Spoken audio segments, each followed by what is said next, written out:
So in the previous video, we learned about container and we also discussed what value did container added into the software development journey, right?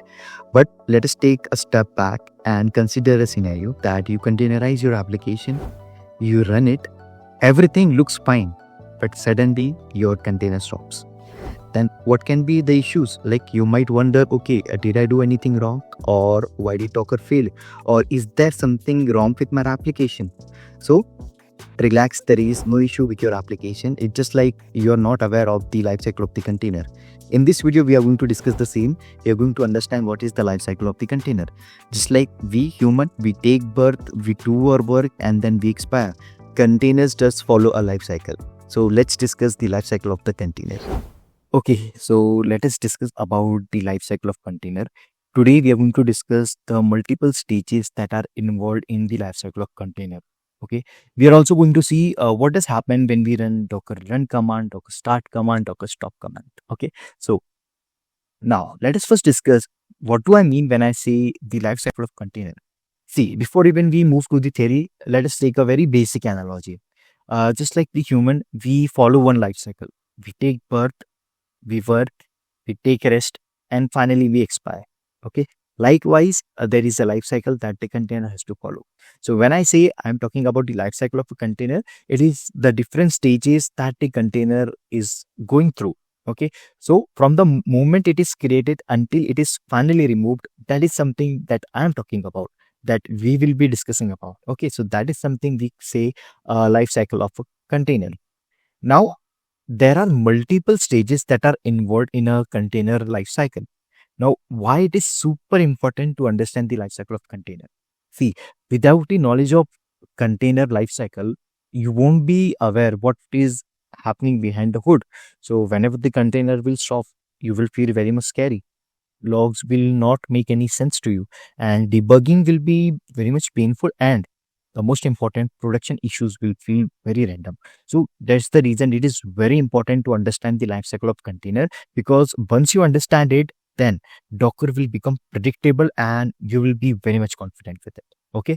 So let us first discuss the life cycle of container, and these are the stages that the container has to go through. So there are 5 stages that the container goes through. The initial stage is the container is created, then the container is executed, then further it is paused, and then it is stopped, and finally it is removed. So these are the stages which are involved in container life cycle. Now, let us discuss each one of them in detail so that it will make sense to you. Now, what do I mean when I say a container is created? Okay, so when a container is created, Docker prepares the container, the file system is ready, the configuration is set, and the application is started. Okay, so it is just like your food is cooked, packed, but not yet delivered. Okay, now many beginners think that created means running. No, it is wrong. When I say a container is created, means everything is ready to start but not yet started. Okay, so let us move to the next stage, that is running stage. Now, what happens when a container is running? Okay, so this is one of the active part in the life cycle of container, because here your application is running, your GPU and memory is being used, and the container is doing the real work. Okay, the container lives as long as the main process is living. So a running container is just like a person who is actively working. Once the person stops working, the job is end. Okay, same happens with the container. Okay, now what does happen when I say a container is paused? A container is paused, meaning a container still exists, the application is paused, and no CPU is used. It is just like watching a movie in Netflix.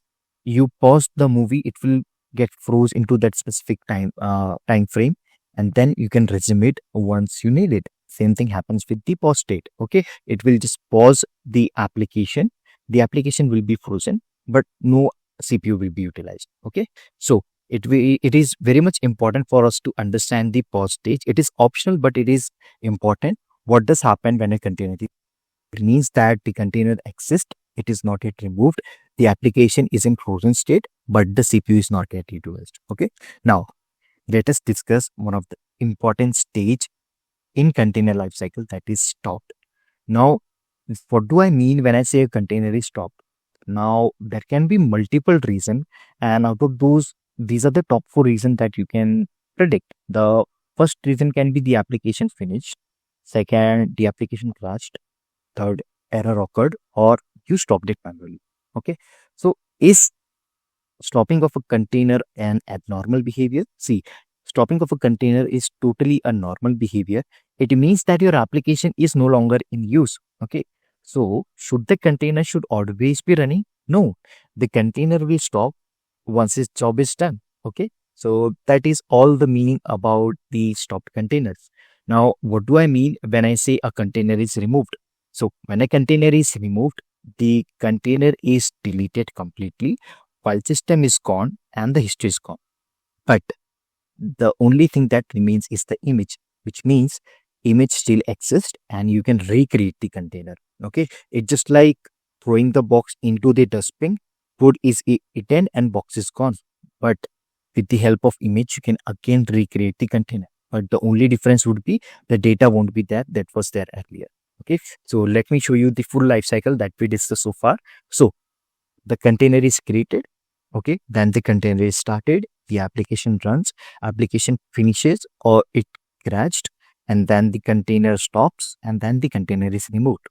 So this is a healthy normal life cycle of a container. Now let us discuss what does happen when we run the commands and what does happens behind the hood. Okay.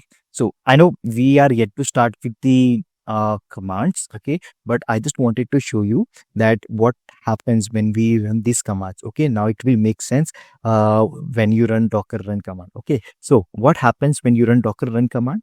So the container is created and it is started. Okay. Second is, what does happen when you run the docker start command? Your stopped container starts working. Third is, what does happen when you run the command docker stop? Your container which is running, it stops. Okay. Now, like next is, what does happen when you run docker rn? It will remove your container. So here, after learning the life cycle of container, docker commands feels easy and the life becomes easy, right? So let us move forward and take the recap that we have learned so far. Okay. In this video, we learned about the life cycle of container. It starts from creating till the termination. So the container is created, it is running, it is stopped, and it is removed. Next is the container lives within its main process. Stopping of container is absolutely normal and removing is permanent. But again, we can recreate a container with the same image that the container was created with earlier. Right. So yeah, that was all. I hope you understood the life cycle of container, and that was all for this video, and I will see you in the next one. Thank you very much.